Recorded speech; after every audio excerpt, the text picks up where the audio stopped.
Welcome aboard the USS Aeronome. To become a member of our crew, please visit perfectorganism.com/support. As a patron of Perfect Organism, you'll receive exclusive perks and early access to content. Incoming audio transmission received. Please proceed to Subdeck 3 to begin playback.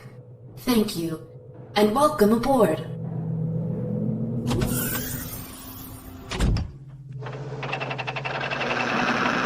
we dock, I think we ought to discuss the bonus situation. Right. Brett and I, we think we deserve full shares, right, baby? You see, Mr. Park and I feel that the bonus situation is inevitable. Move! Get out of there! Don't you move! Don't! Move down! Move down! Get out!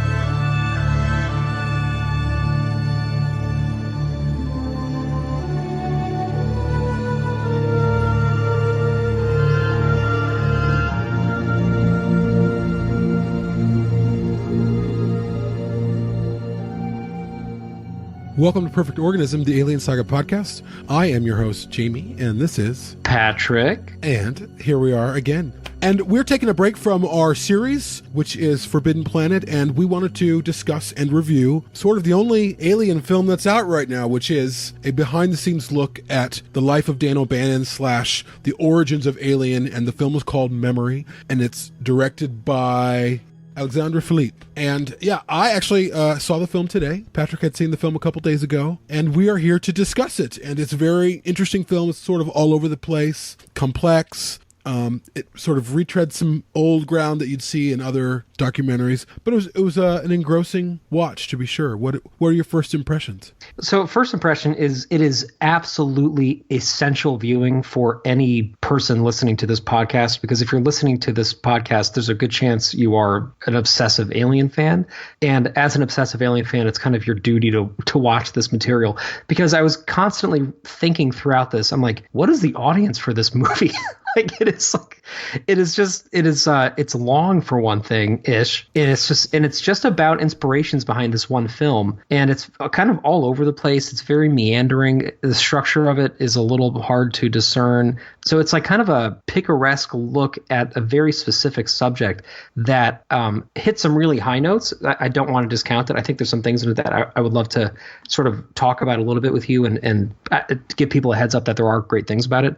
But there's also some stuff that's like not particularly great about it. And I think that it's something that you do need to watch if you're listening to this podcast. If you're not listening to this podcast, it's probably okay to skip out on it. Yeah, I would agree with that assessment. I do feel like it's all over the place. I think some of the most engrossing parts of the film are just exploring some of the origins, some of the parts of Alien that you see in older films and comics of the 40s and the 50s, and some of the B-grade films that you see where there's an alien loose on a ship and it's picking off people one by one, and it's in the vents.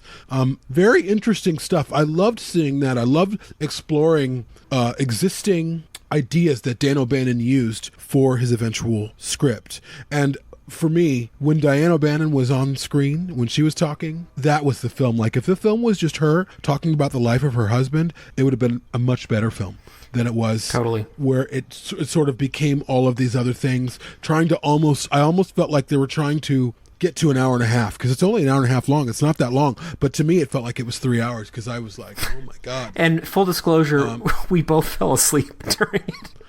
We watched it separately, but we both fell asleep during it at different points. So part of the lead up to recording tonight has been filling each other in on various things that we might have missed, because it's not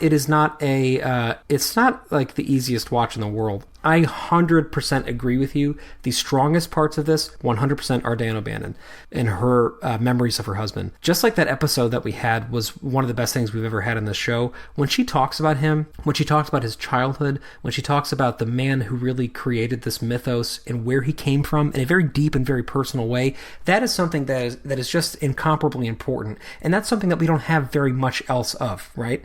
Because, for example, with Charles Lauzerica's incredible multi-hour work that he did in the quadrilogy, there's not... Dan O'Bannon was alive for that, for one thing, so we have interviews with him, but we don't have interviews with people who lived with him for decades. And Diane shared this amazing life with him, and only now that he's unfortunately gone is really out in public sharing that. And so what she's giving us is incredible in terms of a really objective look into the idiosyncrasies of his character, both like the really genius, brilliant parts of his character and the parts that were difficult and kind of struggled a lot, and showing the real totality of the mind that sprung Alien upon the world.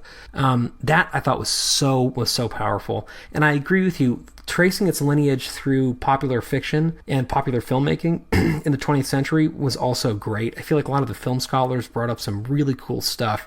One of my favorite moments in it was the when they made some of the comics into motion comics. So there was this one called Seeds of Jupiter that I thought was just for some reason that had, maybe that's something that I had known about in the past but I'd forgotten about.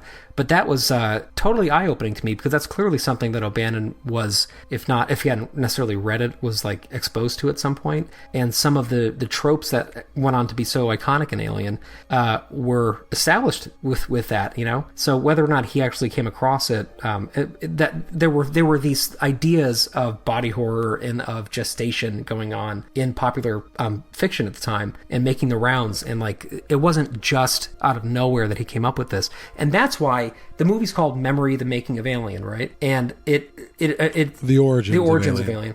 And it is when it actually focuses on the origins of Alien, it is the strongest. And the origin of Alien is, of course, Dan O'Bannon.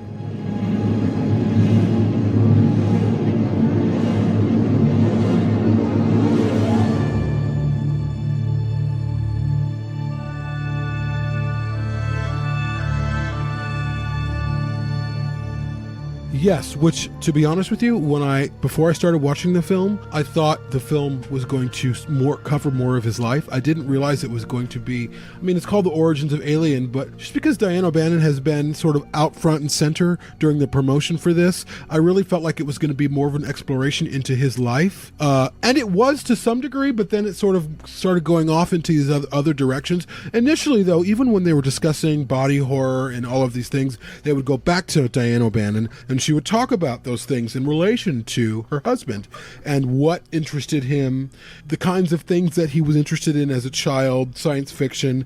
And so there was this cross connection of all of these different points of his life, and the script and the original script, and then the script that he wrote before Alien. It's not They Bite. What was it? What was the name of that script? Because They Bite, I thought that script that he wrote called They Bite was the script he wrote right before Alien, but maybe it was Starbeast. I can't really remember. Was it Starbeast? Starbeast was the working title for Alien at first, but he also... So it wasn't Starbeast. But there was Memory, too, right? Which was the first 30 pages of the Alien script. Yeah, but there was another, and maybe they just used a different title, but there was another title in the film that they used that I can't remember. At any rate, I loved seeing sort of the progression and hearing the progression of Dan O'Bannon on the story that he wants to tell. So you see sort of some of the elements of Alien in it was a script that Chissé was talking about. He's like, the last 30 pages or the first 30 pages of this script was the last 30 minutes of Alien, and I can't remember what the name of that script was, but it was a script he never finished. So this was something that I found interesting, was the Shusett versus Chissé thing, which I never thought was like a debate before watching this documentary, but Ian, the guy who wrote the Alien anthology book, kept dropping Chussé's out. Yeah. Like, oh man. Alien Vault. Yeah. Alien Vault. But yeah, so all of those things, that narrative with O'Bannon and including him and going back to him and his relationship to every part of the story, that was engrossing. Then they started to drift off into, eventually they got to Ripley and what a great character she was and how characters like that aren't written anymore. Which obviously I think is true. But at some point I was like, what's this about? Yeah, me too. And then they went and talked about the chest bursting scene for the largest portion of the film minutes. Was about the chest bursting scene, and they had Veronica Cartwright on there, and they had Tom Skerritt on there, which is great to see them. essentially giving the same interviews that they've always given. And I've, well lit. Veronica Cartwright had the same exact quotes from 10 other interviews that she's given. And I was like, what's new here? There's nothing new here. This isn't new ground. We all know this. I mean, we're hardcore fans, but this information is out there for everyone. And it's out there in 10 different iterations in terms of the behind the scenes of that iconic scene. And so at that point, I was like, the film lost me for a while, and I was like, and then they sort of started going into like the idea of male rape and all of these things, which I think are great subtext, but they started exploring it in a way where I felt like, now this isn't what the film is about. You can take this stuff from the narrative if you'd like, but these points of the story weren't written intentionally to deal with men being raped or impregnated and body horror and all of those things. Yes, they're very what's the author, Lovecraftian for sure, but I felt like the subtext and getting that far into the subtext with some of the people, I just felt like it felt a little too woke, in my opinion. Wow, really? Yes. For someone who considers himself woke. Yeah. I just felt like they were searching for things that, I don't know, it seemed to not do the film any favors. Not that the film needs anyone to do it any favors. The film was a masterpiece on its own, but I felt like the more I heard some people talk about certain things, I just was like, shut up. Just shut up. Okay, we get it. There are fears. We have fears about our bodies being taken over. And you can see that in films throughout film history. As I step away from the film, I step out. I'm laughing because Patrick is giving me a funny look. I realize that the bulk of the film is not about the origins of Alien. The bulk of the film is about the chest bursting scene and philosophy and a couple of the characters. And so it stops being about the origins of Alien and starts being about the making of Alien and the creature and all of these things. And it felt like it became another film. It became a behind-the-scenes doc, a really, really well-made behind-the-scenes doc. But we didn't need another behind-the-scenes doc because Charles de Lauzirika made the best documentary on Alien you could ever possibly see. Not to do this film any... I'm not trying to discredit this film. A lot of work went into it. Diane O'Bannon had a lot to contribute. She's the heart and soul of the film. She is the heart and soul of the film. It should have been mostly her, with memories and images and those kinds of things. It wasn't, and it meandered and it fell apart a little bit. And I wanted to love it a little bit more, or I wanted to love it completely. I always want to love movies. I always do. I just didn't.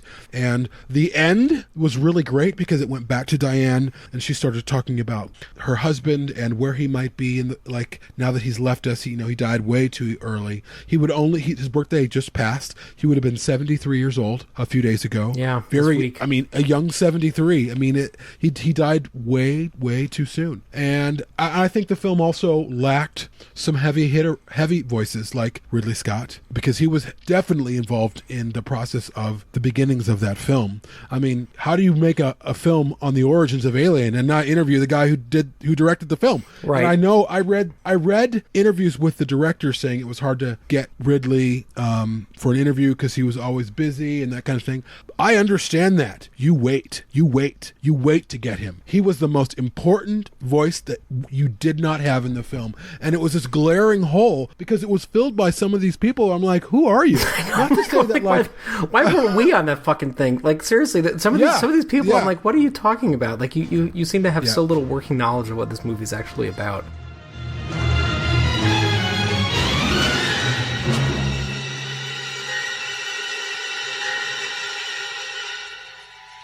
I want to go back for a second. The idea of like male rape being a thematic device, like that was intentional. That was something that especially Dan O'Bannon was trying to bring out. So like I don't mind them talking about it. What I do mind is the structure of this thing giving absolutely no breathing room for any of these different concepts and ideas to actually take off and mean anything. That's something that I find really frustrating about this movie and why I probably won't ever watch it again. I feel like just as something became interesting, they moved on to something that had no relation to it other than the chest bursting sequence, which of course takes up most of the central portion of the film and is also the part of the film that has been the most exhaustively talked about elsewhere, because that's like one of the most iconic scenes ever shot. Every fucking documentary ever made about Alien talks about the same exact elements of it. Like you said, Veronica Cartwright recites like line for line things that she's told us before. There's nothing new about that material in this or elsewhere at this point. So like by putting that right in the middle of this movie, and then by starting off going so deep into like Greek mythology for some reason, and then going for a huge portion of it into this behind the scenes making of stuff, which not only regurgitates a lot of the things we've heard before, but actually recycles footage from other things that we've heard before, right? Like it's almost embarrassing to me, because a lot of the heavy hitters in this, right? Giger, O'Bannon, and Ridley Scott are only present in Charles de Lauzirika's footage, which is just shown like it's on a monitor in the background. So like the interviews that would have been the most important to get are interviews that we've already had. Of course, there is a huge issue with two of those guys in that they're gone, so they couldn't be interviewed for this. And I don't necessarily, begrudge the filmmakers for recycling things. Even though, no, I do actually begrudge Philippe for this, because you know what? If you're going to use footage from somebody who's dead and you want to get them into this movie, find footage that every default Alien fan hasn't already seen. Don't use the footage that everybody who has the fucking Blu-rays has already seen, right? Like, the footage that they use is Dan O'Bannon with that bow tie sitting in that room. It's a Giger with his black mock on. It's smock, not mock. It's these things we've already seen a million times. When you and I edit podcast episodes, okay, we specifically dig up interviews that are more that are rarer than a lot of the ones that are on behind the scenes featurettes. We try to find, I try to find, for example, audio clips that Giger did when he was on a Fangoria interview 22 years ago. Like, to me, that is what I would want to find, because that's something that just a semi-casual or semi-ardent Alien fan might not have stumbled across yet, right? Because I probably didn't when I found it. But like, using probably a combined 20 minutes of footage from Charles de Lauzirika's movies, it was like super awkward to me, I thought. And that's like a big bulk of the movie. And why not bring Charles de Lauzirika, someone who was doing research for his own documentary, and interview him? The man who's interviewed all of these people. Like, bring the authority in. But here's the thing. As someone who's released a documentary myself, someone who took 7 years, I think and believe in my heart, if you're going to make a documentary, you need to uncover some things that no one has known, that has never been brought to light before. There's nothing like that in this film. No. Even the stuff that they talk about. Now, there are some anecdotes offered by Diane O'Bannon that would probably be new. Aside from that and the philosophical meanderings and the woke discussions, there was nothing new in this documentary. Nothing at all. And I'm just curious what the impetus was. Was it? And oftentimes you're like, oh, this needs a documentary because I found this information out and I don't know if it's public. That's why you do a documentary. And when documentaries are being produced, you're in this production phase where you're doing interviews and you're trying to see during those interviews if new information's coming to light. The stories, you're waiting for the story to tell itself, and oftentimes it takes you in different directions. What I think happened here is he was doing the interviews, he was hoping to get all sorts of things. He didn't get anything, but he had the funding, he had a film he had to put together, and he tried to put together a film where all of the information was already common knowledge. And I think that's what keeps this film from doing better. But you're doing a documentary on one of the greatest sci-fi horrors ever made. There's a shit ton of information about them. There's books there's book after book after book. There's at least 3 to 7 documentaries on this. Many of those by Charles de Lauzirika and other people and networks and Fox themselves. So if you're going to do a documentary about Alien, you have to do your homework. And there was just nothing there. Again, aside from the very personal anecdotes from Diane O'Bannon, the film would have been way more special if it would have been about her and her husband and even his son, talking to his son about his father and sort of exploring those types of things and finding out. I wanted to know more about Dan, and I just felt like, we're going off to these other things now because that's all the footage we have, and we got to make the stretch for an hour and a half. And that's what's weird is that it's not like every individual part of this movie was bad, because there's a lot of good stuff in it, but it's just before it has a chance to develop anywhere, they just move on from it. And I think I didn't mean to cut you off. Go back for a second. What were you saying? No, it's fine. It's fine. Like, to me, a great example of this is the Francis Bacon stuff. I have I don't want to say like a lack of patience for some of this kind of analytical work. I get the value of it, and I get the idea that a lot of what makes great art is like suppressed, id and things like that. And that, a lot of the time you can do this deep analysis of ideas that might not have been the intent of the filmmakers, but were kind of like, bouncing around in the back of their heads. Like, I get that, and I do have some patience for it. But to me, like, those parts of the movie were super, super, super weak, except for the Francis Bacon stuff.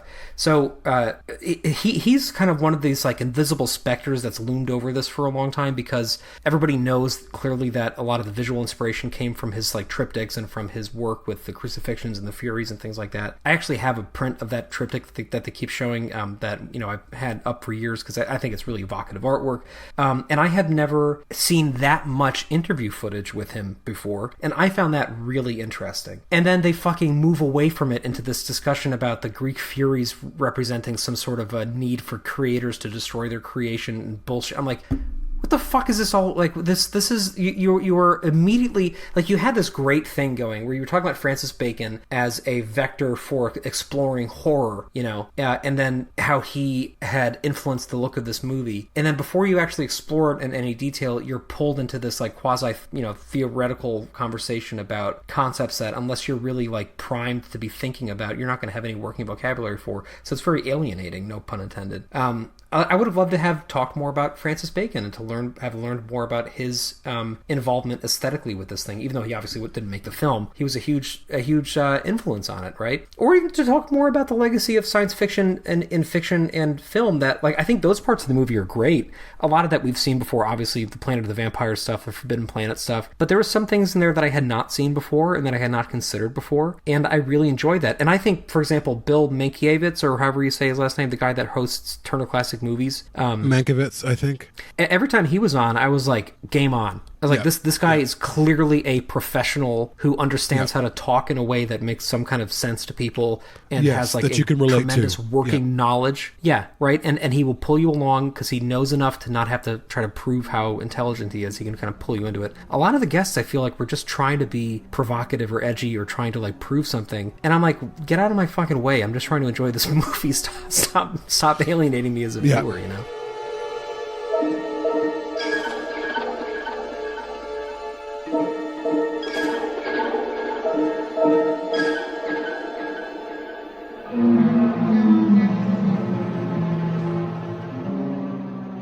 You know what it reminds me of a little bit in Alien, where Ash is looking at the facehugger and Ripley has all of these questions and she's asking Dallas, like, well, Ash is like, we need to bring this back.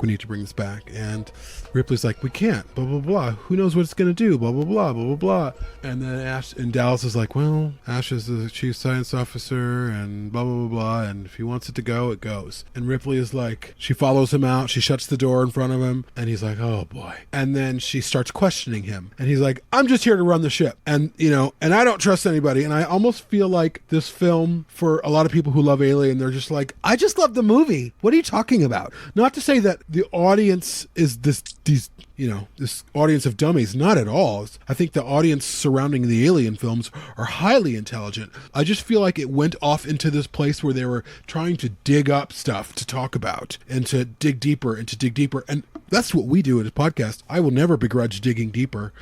That's what I love. I mean, I think the character of Ripley and the original trilogy is full of layers and depths, and we keep going into that. I just felt like this film hosted some people that were talking about things that I didn't care about, and it was almost like, and I don't want to strike this chord of fuck the rich or the elite, but I almost felt like you can get a group of people who are elitists or they're on a different pay grade than everyone else, and they're kind of waxing poetic or waxing philosophical. And the masses are like, what are you talking about? We just have to pay our bills. You know what I mean? Like, there's just this big disconnect. And that's the problem with the film. There's except for when Diane was talking, and a few other points for sure. Because there were some new revelations there. I agree with you. Not that big, not huge, not big enough for a documentary this size at all. But the rest of it just felt like, interesting. What are we eating for dinner tonight? I'm sorry I blathered on a little. No. I mean, I feel like I'm doing the same thing because as we're talking, I'm thinking less of this film, which is kind of yeah, me too. I feel like which is okay. It's okay. I feel like I have a a huge appetite for that kind of highbrow analysis, and I think on this podcast... Oh, me too. I know you do, and I think on this podcast we do a good job of getting into it without being annoying about it. I would hope so, at least. I feel like in some cases in this thing, it's very kind of grating the way people talk about this stuff. And because it moves on so quickly, there's no chance to actually unpack what they're really saying. So, for example, there's this dramatization of the Furies that happens in the beginning and comes back once, which I don't know what the fuck that was all about, where it's just yeah, that was very strange. I was like, what is this? And then for a moment I was like, is this the right movie? Am I in the right theater? No. Well, that's what it starts with, right? It's so weird, and it's it's kind of cool, but it doesn't. It's like they're just trying to do this Greek myth, but make it look like the first film. But it doesn't go anywhere. It's just like a bunch of threatening women. And I'm like, what is the idea, right? If they had talked about the Greek Furies in a way that was cogent and wasn't just some guy spouting off a million fucking Greek deities that nobody else will know about, unless that this is one of their main passions in life. If they had talked about it in a way that was slow and interesting and drew really clear parallels, and also in a way that made it clear that they weren't making the supposition that Dan O'Bannon was thinking about the Greek Furies as he was scripting this film, because he wasn't, but that was somewhere in his subconscious, because we have a collective subconscious as a society that we end up accidentally drawing from a lot, and the reason these themes resonate with us are because they bring us back to this wellspring of fears that have been there for a very long time. If that had been an angle, that's an angle that I would have loved to have seen, right? Talk about how there are fears that are elemental that go through fiction, through millennia, and they pull us back down into something inexorable and terrifying, right? That is an angle to talk about the Greek Furies through, I think. Not whatever fucking angle they were trying to make out of it, that it had something to do about creators having to destroy to create. I don't even understand what the hell that had to do with anything. It's moments like that where I'm like, can you just maybe cut some of this fucking movie out and just allow us to spend time with some of the ideas? Or, for example, that podcast host who I actually found really interesting, who was talking a lot about Ash as a vector for toxic masculinity. To me, I wasn't bothered by that. I thought that was an interesting angle, but because it was just one person kind of shouting about it for 20 seconds and then nothing else, I was like, well, okay, then that was that. That would have been a cool thing to explore in a more rigorous way, because it would have given us the ability to talk about the movie in a way that we haven't really talked about it in the past.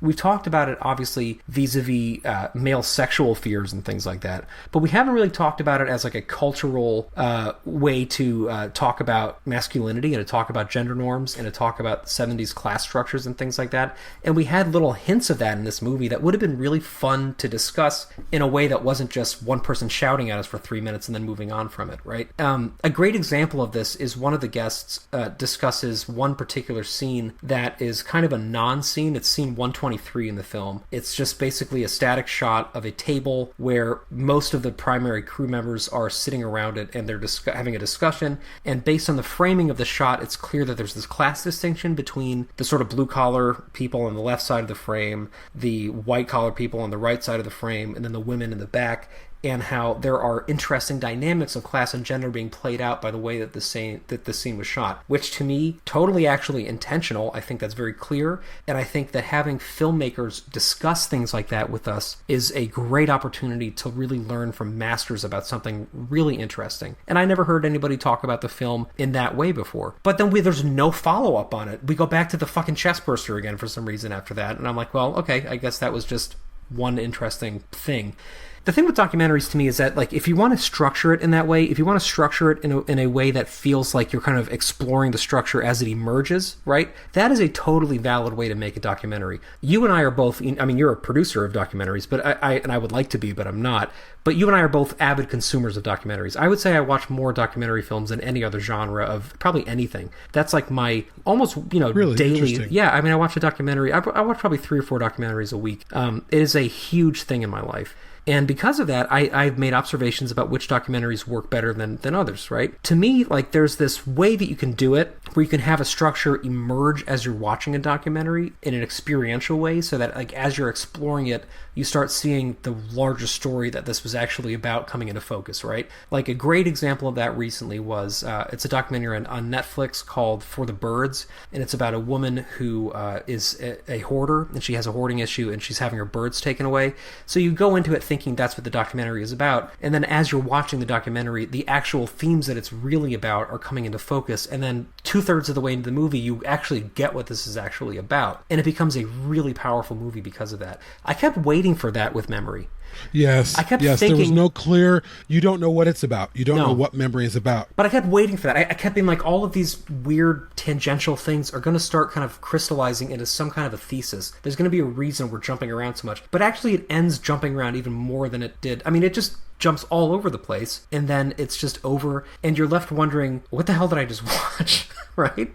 Yeah, and I think as you were talking, I was trying to figure out, well, what is the disconnect here? And I think when the film works really well and when it's brilliant is because I can relate to it. And I think that's part of the reason why our show, Perfect Organism, does as well as it does, is because people can relate to us. When the film isn't working, it's because it turns into a lecture at a university. And I don't watch documentaries so I can see lectures by professors. Not to say that all these people were professors, but that's what it felt like. I felt like people were like going all scientific and all philosophical. I love philosophy, but we pivot around philosophy from a very personal place, whereas in this film they didn't. It was very sort of objective mythology, and it was a very what's the term I'm looking for? Clinical. It was clinical. And that's what my disconnect was. When the film worked, it was because we were hearing the voices of Diane O'Bannon about her husband and the narrative of early ideas of Alien found throughout film history and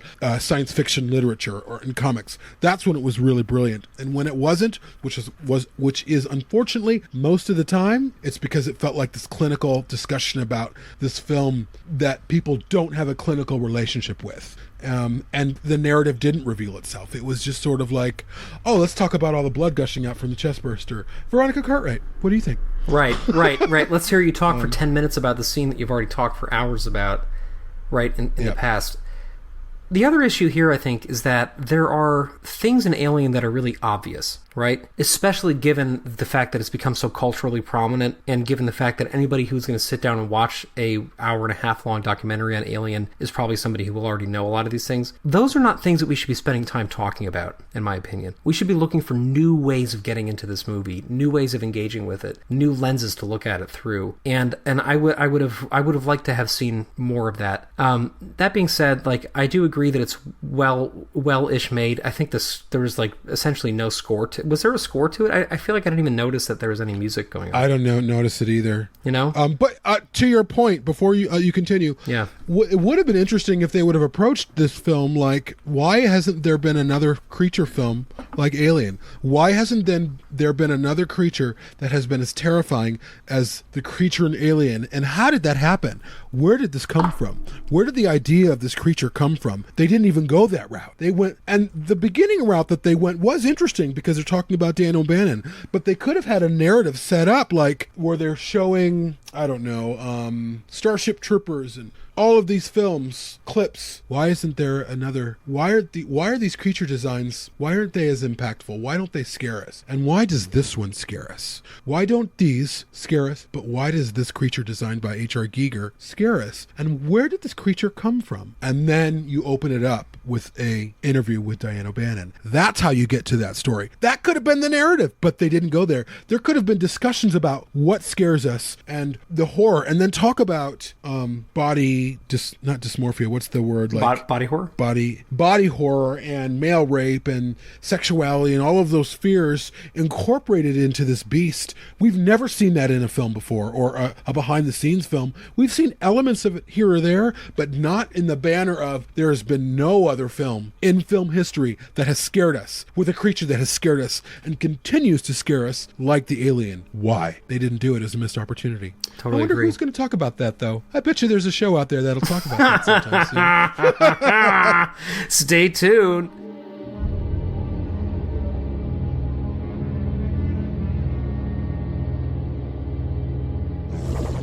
I don't want to shit on this movie. I feel like there are people out there who will probably... I mean, we know people. Clara loved it. I think we know people who this is the sort of thing that they really gravitate towards, and they will love it. And I'm really happy that they will, because this is a movie that they will have now forever, and we will too. I will say one thing. I think it's important when you're making a documentary to establish some kind of a clear tonal framework for it, right? Because then you, especially setting that early on, it gives the audience a chance to kind of grab onto some kind of a thread, to trust that you're going to be taken somewhere that, even if it doesn't necessarily make sense, will make sense to you someday in the future. Well, you'll be lying in bed one night and you'll think, oh my God, I really learned something deep, right? The best documentaries are the ones that illuminate things about the human condition. That's like a big generalization, but it's true, right? That's what makes a documentary not just a behind-the-scenes featurette. In a way, that's why The Beast Within, Charles Lazariga's documentary, quote-unquote, which is hours and hours long, is more than just a behind-the-scenes feature. And it feels like an existential look into this incredibly mythically important movie. I think that if a documentary can establish that early on, then, you can basically show us anything and we will have an appetite for it. And this just doesn't do it, because it squanders it by just going in so many different directions. I would say one thing. Actually, let's do as before we close out. I want to do two things. Okay, I want each of us to kind of tell how we would make an alien documentary if we were to do it, and give a grade to this one. So can I go first? Go first. So a type of documentary that I really love is the sort of documentary, like, for example, Senna from 2010, which is an incredible documentary on my favorite driver of all time. Actually, our son's middle name is Ayrton, in this driver's honor. It's directed by Asif Kapadia and produced by Studio Canal. It's a great documentary where there are no talking heads at all. It is only archival footage and race footage with narration from people who are talking. So there are talking heads. So let me make it clear. There's no narrator. There's no person being like, in 1988, blah, blah, blah. There's none of that happening. There's just people talking about this man who is dead, talking about him at length, and you never see them. All you see is him in action in his life, going about the day-to-day realities of what he was living through, which was sometimes really banal and sometimes incredibly magnificent, but you were able to experience that while you hear voices in the back of your head talking about this person and reminiscing, and you're not distracted by them, right? You're not distracted by them trying to prove themselves to be some sort of an incredible film historian. You're not distracted by the baggage that they carry with them. You're not distracted by this, awareness that Terry Rawlings is in the film, but he doesn't get to say anything. You're not distracted by the fact that you're watching archival footage that you've seen a million times before of H.R. Giger. You're just listening to voices speaking about something that you're able to just watch. So if I were to make an alien documentary, I would use almost exclusively footage that nobody has ever seen before, because we know it's out there. We know Charles Lippincott has that stuff. We know that J.W. Rinsler has a ton of that stuff, because we've seen this in the book. There is unused set footage and photography that is just out there in the world, and that's what we should be seeing. We should be seeing things that we're not used to, and just having people in the background talking about the actual origins of this film, talking about the small moments that if we don't capture them will be lost forever, talking about those little day-to-day things, like when you showed up for dailies and you noticed that something was out of frame, or something was in a soft focus that wasn't supposed to be in a soft focus, and it gave it some kind of a gravity, and it was a beautiful mistake that nobody's ever noticed before, but because you were the second grip that day, you saw it when it happened in real life, and you were there when history got made. Finding people talking about things like that, talking about what it was like when Ridley Scott showed up late with too much coffee and was stressed out, and discussing what that was like, To me, that's what a great alien documentary would be. And then I would end it by talking about the origins of things in terms of like mythology and in terms of archetypes in a way that allows us to kind of meditate on it a little bit before we leave. So we can talk about it from this very small lens where we go into it on the day-to-day filmmaking. It's very kind of, real and very kind of banal and very quiet. And then giving us a chance to go out with a dream, essentially, where we think of this thing as not just that day on set, but as an illumination of fears that have existed in our world for thousands and thousands of years. And that's what my documentary would be. The grade that I would give this is a C-. I hear you. Well, I did outline a little bit what I would do. But if I could get a little bit, if I could, I always have difficulty finding words when we're talking. If I could zoom in on this a little bit, what I would do is and they did this a little bit towards the end where you see Diane O'Bannon in her closet and she's got boxes down or whatever. I would do a documentary, or I would start my documentary and host it with the camera on Ridley Scott as he's flipping through his books and all of the stuff that he has from that film. Because he has a lot of stuff that, like his Ridleygrams and so much, just watching him flip through, watching him be human, and then cutting back to Diane O'Bannon going through memories, going through boxes full of pictures, really getting into the human aspect of these films. Because really at the end of the day, that's what these films are. It's the voyage of us as humans. It's a human endeavor as opposed to this clinical look at Alien. I think really that's what killed the film. And I don't really feel like we're shitting on the film, because the honest truth is, if you and I loved it, we would be here, shouting its praises. We didn't. There are plenty of things that we both love where we talk about it ad nauseum. Oh, we loved it so much. We loved it so much. Unfortunately, this film isn't one of them. And it's a huge missed opportunity.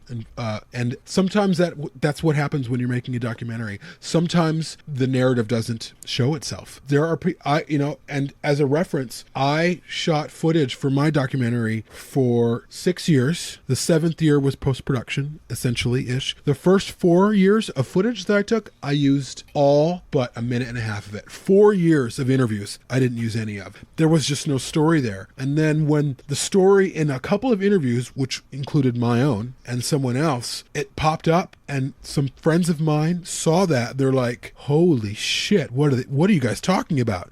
And then people were like, that's your movie right there, Jamie. That's the film that you have to make. So what did I have to do? I had to buy new equipment, and I had to go get 15 other interviews or more. And I traveled all around the country. And it's easy to criticize as a purveyor or as a member of the audience saying, I could have done this better, because we hear that all the time on social media. I could have done this better. But I think what's shocking about this film is that it wasn't better, and you expected it to be, and you expected it to be more personal, you expected it to be more relatable, and it just wasn't. And that's unfortunate. But I still think that there's probably a really great documentary about Alien. I mean, you could interview Charlie Lippincott and find out what he has to say about his time with all of his footage and photos. Like, he wasn't in the film either, which was shocking to me. Like, talk about new stuff. I mean, I know he's working on a book. At any rate, I don't want to go on and on and on and berate the process. I just hate being colossally let down, and I was pretty let down. Well, what's your grade? What's your grade? I'd say it's the same, C-. C+. C-. You know what great documentary on Alien that people should see if they haven't seen it is Dark Star. That's one that I think is just that should be essential viewing for anybody who has a passing interest. It's not only about Alien, it's about Giger in general. But that is the kind of documentary that I wanted, because most of it's just him at home in his studio being old and trying to find where he left shit and walking around his garden and being bombarded by memories, and then seeing him in his prime in this archival footage where he's just going all over the world doing these projects, and then seeing him again at home near the end of his life dealing with the reality of his health. Like, that, to me, that's a really great human lens into a genius. In this movie, the Giger stuff is primarily just from Charles Lauzarica's film, but the stuff that's not from Charles Lauzarica's film is just people basically just talking about how Giger was brilliant, and there's no human there, right? In Dark Star, his brilliance is clearly on display, but it's in the context of a human that we are watching really explore the world that he lives in, and it's like that to me is how they should have done this film. That's okay, there will be other opportunities. And the surprise about that too was Giger's widow was so involved in the behind the scenes of memory. I really thought, whoa, okay, this is what I'm in for. Like, this is going to be a deep dive into Dan O'Bannon and Giger. It wasn't at all. I mean, aside from a little bit of Diane O'Bannon here and a little bit there, it wasn't really about any of that. And I was shocked at that, especially knowing how involved they were to help get the film made. But I suppose it is what it is. I do think it is worth a viewing for sure. I don't feel like I'm shitting on it. I don't feel like it's a bad film. I don't operate in the terms good or bad. It's just a letdown. It could have been way better than it was. And there are much better documentaries out there about Alien, unfortunately. Agreed. And maybe we'll get to make one someday. Who knows? Maybe. We'll see. But stay tuned, people, because we are going to host an episode where we're going to talk about the king of beasts, which is the xenomorph. And that might be next. We'll see. We're going to talk about it and see. But that's something that really excites me. We've never discussed it before in terms of how important that creature is and why it's important. So stay tuned. Stay tuned, guys. Thank you.